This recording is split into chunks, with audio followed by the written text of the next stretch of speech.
Buenos dias. Well, actually, buenas tardes because it's already past 1. So I'm going to make a quick grocery haul.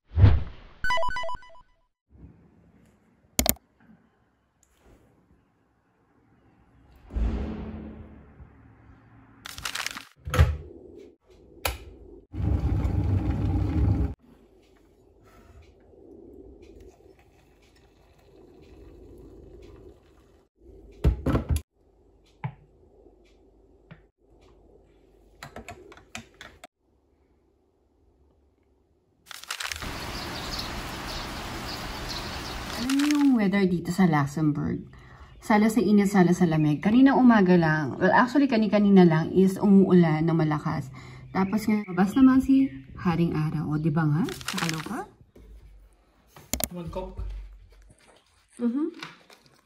Please.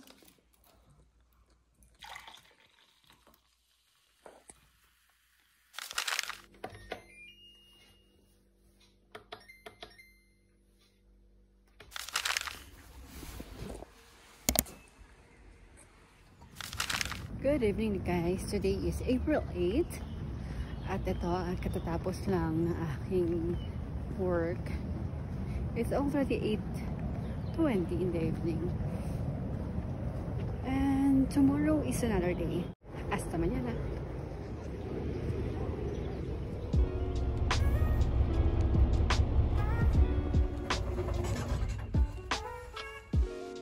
And for today's dinner, look. Ang aking avocado.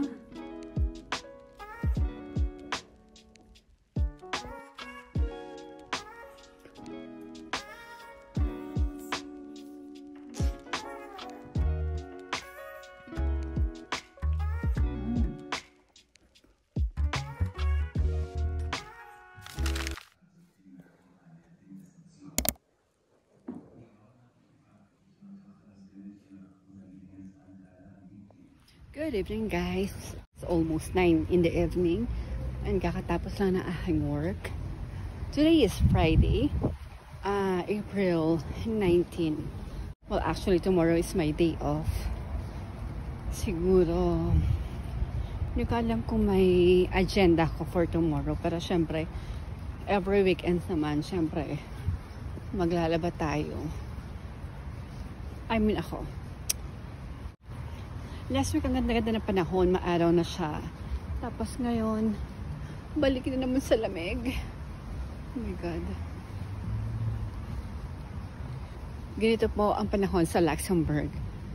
Sala sa init, sala sa lamig. Well, actually, okay lang. Nakakapag-adjust na ako. Uy, nakakapag-adjust.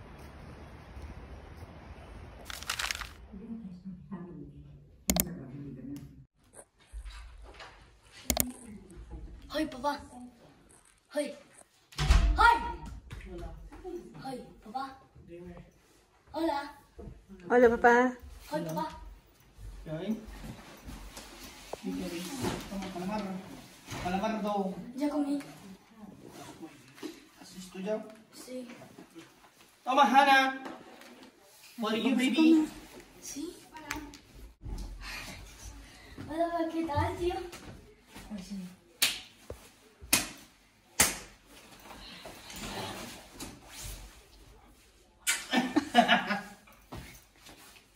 Corta un poco la barba, tío. Pangit mo?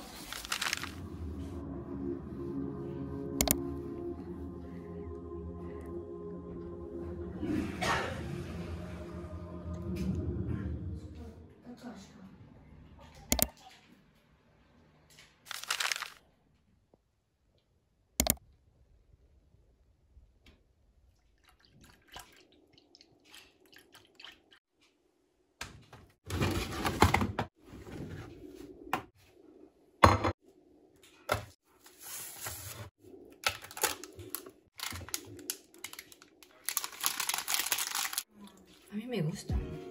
Normal.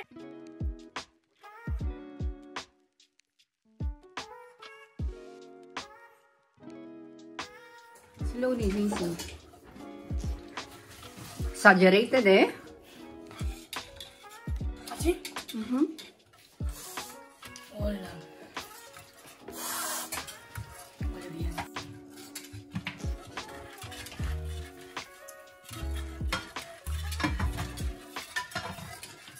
Arroz por la mañana.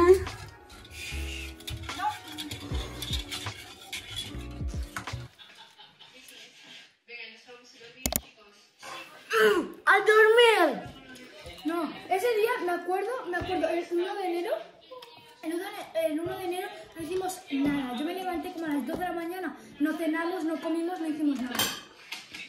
Me acuerdo, estabais todo el mundo, estabais en la cama. Tú, Jace y papá estabais en la cama, yo estaba con el móvil en mi cuarto.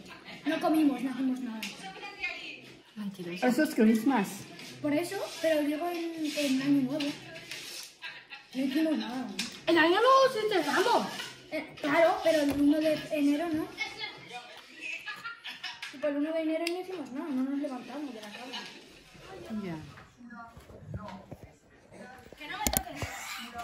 ¡No quiero mirar!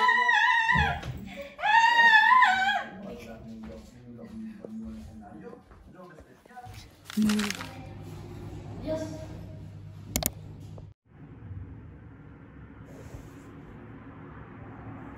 Good morning guys. Today is April 22, Monday. Unang araw ng linggo. Ng buong linggo. It's already 8:18. Actually, ang bus ko is 8:19. Pero until now, wala pa rin. So, let's see kung malilate na namin ako. Char.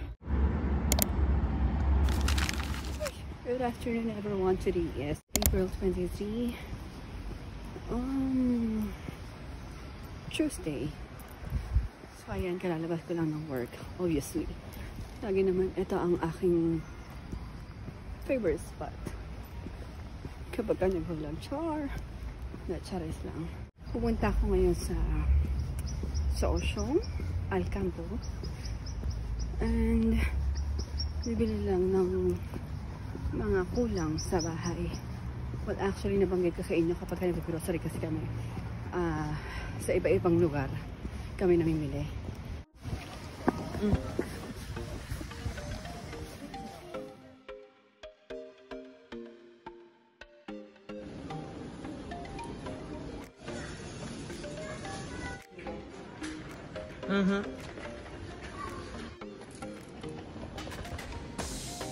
Parang mas mura ito kasi sa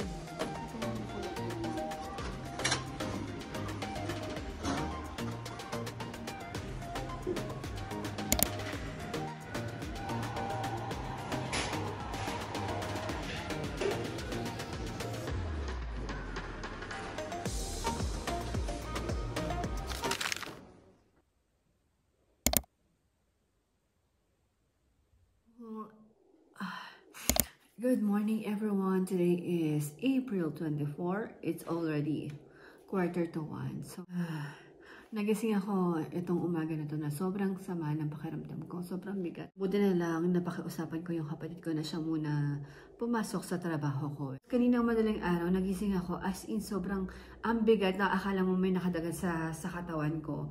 And then kanina tumawag ako sa mediko. Buti na lang hapon yung binigay niya sa aking appointment kasi kanina talagang as in, hindi ko kayang tumayo. Well, actually, tumayo nga ako ngayon eh. Ako kasi yung tipo na hanggat maaaring kaya kong labanan nga yung sakit ko, nilalabanan ko. Ayoko nang laging nasa kama na nakahiga. Kasi parang feeling ko, mas lalo ako magkakasakit.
noches, buenos dias. Well, actually, buenas tardes because it's already past 1. So, I'm going to make a quick grocery haul. Kasi, ito yung sponge na nakita ko sa TikTok with kasama to. Ayan, nakikita ko siya sa TikTok. And then this one, maganda raw siyang panglinis. And syempre, ito, matagal na ako naghahanap ng ganito. Actually, di na nyo, ganito siya. 2 layer. Naghahanap kasi ako ng malaking jar. Excuse me. Para sa mga biscuit ng mga anak ko. Actually, ito yung pinaka-favorite nilang kainin. And then, syempre, hindi mawawala ang saging para sa potassium na hindi dapat nawawalan ng potassium ang katawan sa isang araw. And then, this is the waffle. Ito yung bath mat sa bathtub namin. And then, binili ko rin to para sa anak ko na lalaki. And then, syempre, hindi mawawala ang gatas sa pang-araw-araw. And then, this one is para sa banyo.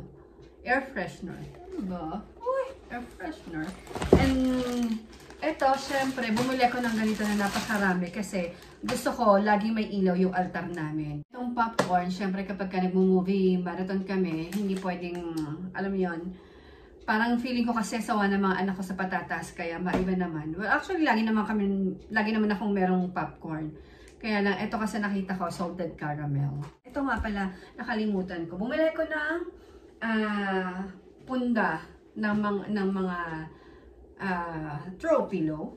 Kasi nakita ko siya, actually 1 euro lang siya eh. Nakita ko sa May Action. And then nakita na ko sa kanya. Ang hili ko kasi yung may pagka-abstract. Uy, abstract, char. Parang akala mo may alam, di ba? And then this mop, kasi gusto ko linisan yung mga dingding.